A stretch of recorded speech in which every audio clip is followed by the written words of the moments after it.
So welcome to Unit 5. Unit 5 is where we really stop talking only about theory and where we start trying to apply that theory or those theories that we've been talking about to how we actually employ the government within the economy. So in order to do that, we're going to have to know something about the government. So we're going to be talking in this video, and the purpose of this video is to know more about basically government spending, government taxes, and the different levels of government, which is really important on the federal level, state level, and local level. Now, the way that governments involve themselves in the economy can basically be boiled down to sort of two ways, one of which is taxes, and the other of which is spending. And when we're talking about taxes, it really comes down to two things. What is being taxed, and the rate at which you're taxing it. Okay, what you're taxing, what is being taxed, is called the tax base. All right, the tax base could be something like income, sales, right? We have an income tax, a sales tax. It could be imports, it could be property. It isn't people because it's unconstitutional for us to have a head tax. In other words, we can't say, well, everybody now owes $5 a year just for existing. We can't do stuff like that. So tax base isn't another word for people.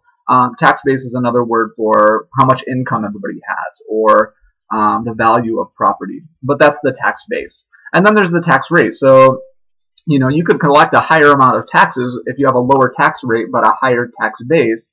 But the tax rate is, we have a 6% sales tax in Michigan. So 6% of all sales goes to the state in taxes. The federal government collects somewhere between 7 and 8% of everybody's income, everybody's paycheck for Social Security, which I'm going to talk about later.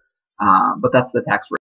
And the government, as you know, also spends money on various programs and agencies like the CIA and the FBI and the Pentagon and the rest of the military and, education and welfare programs and things like that. Now, it's important for us to be able to distinguish between what's a state-level program, okay, under the control of the state government that we, say in Michigan, we only elect those people, and what happens at the federal level. So what happens at the level of, the entire country.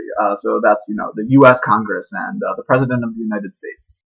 Now, the two most important, by far, sources of federal government revenue are, number one, the personal or the individual income tax. Okay, so not the income tax on corporations, which does exist, but is a smaller source of revenue, but the individual income tax. And then after the individual income tax, the second most important source of federal revenue by far is FICA, F-I-C-A, Federal Insurance Contributions Act. And FICA taxes, which come out of everyone's paycheck, so it's like 7-point-something%, and employers have to match it, that goes into Social Security and Medicare.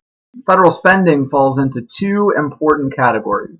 And they're very important because they have a lot to do with debates about balancing the budget or government spending, because part of it is very easy to control, and part of it is fairly difficult to control. But the two parts of the federal budget are mandatory spending, that is spending that is guaranteed by existing laws. So in order to change the spending, you'd have to change laws that have been on the books for many years.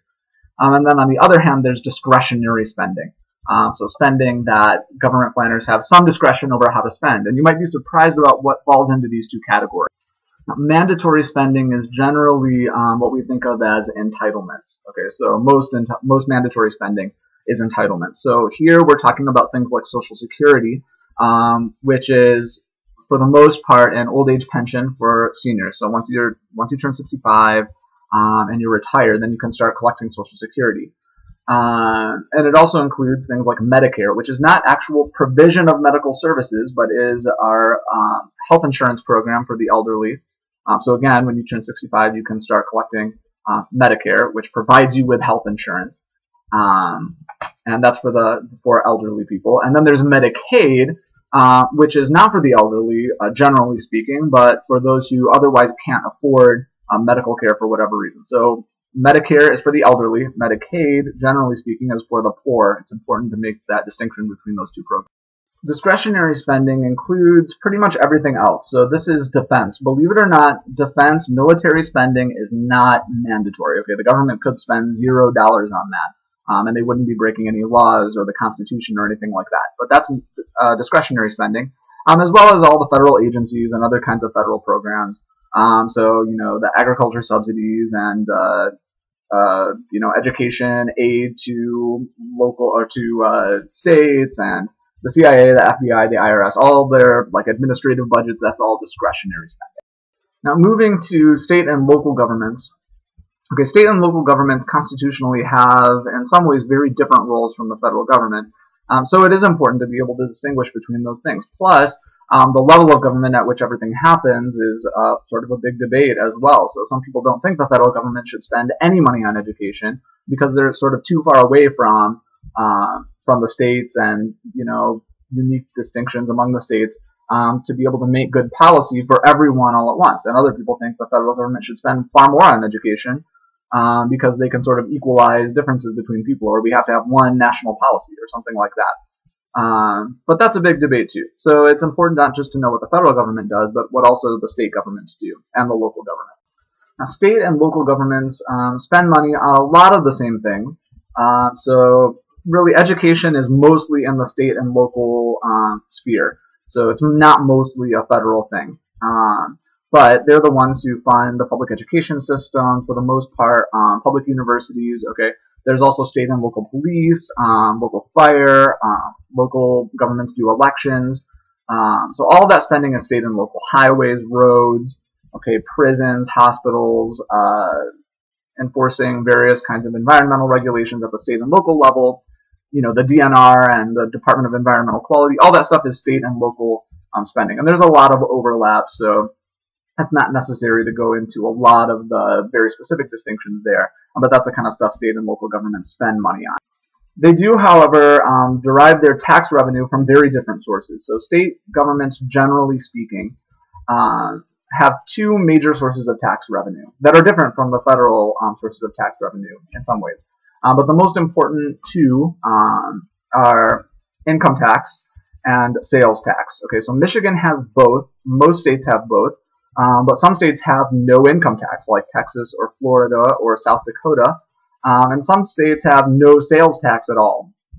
Okay, but those are the two main sources of state revenue.